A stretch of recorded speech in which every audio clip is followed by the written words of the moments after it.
A real delight to be here. There are challenges, I think,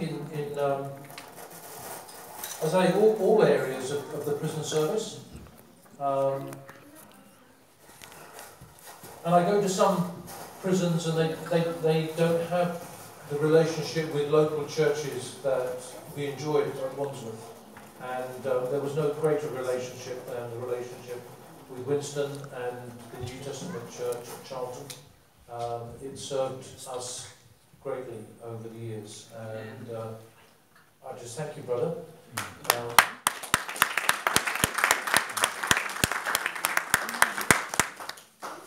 As in all walks of life, it's we don't hold positions forever. That's the purpose. It's not us. It's the purpose. Is the work, and the challenge is to grow leadership across the church, across the whole church. The challenge is to grow leadership, and there are men and women coming into prison ministry who I cry out to God for, because they have all the sort of qualifications. They understand the theory, but they don't understand the need for that personal relationship. It's not about rules and regulations. Ultimately, people's lives are changed when they come in relationship to God. But sometimes they need someone to just make the introduction, to be able to witness, not maybe sometimes by what they say, but how they behave. That there is no distinction between you and me. That we are brothers and sisters in Christ. Amen. And we all sin, we all fall short of God's glory. That is the truth. We know that.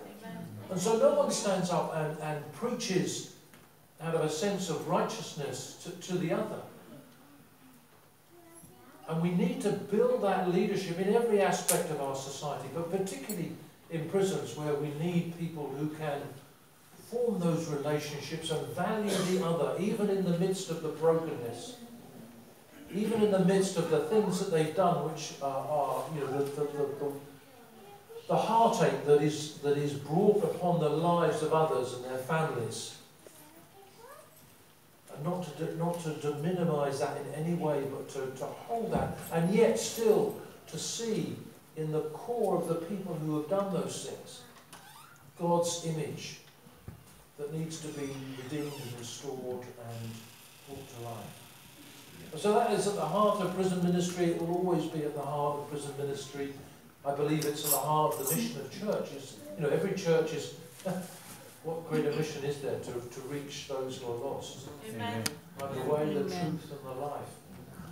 And if you can bring God's love with a smile like Winston and a laugh, then that just adds that level of joy and blessing to it. So thank you, Simon. Thank you for inviting me. And I don't know, we'll probably say something more about Winston, but Winston, bless you, and it's been a joy to be here. Amen. Thank you. Amen. Hug him again. I love him. I just need to hug Tim again.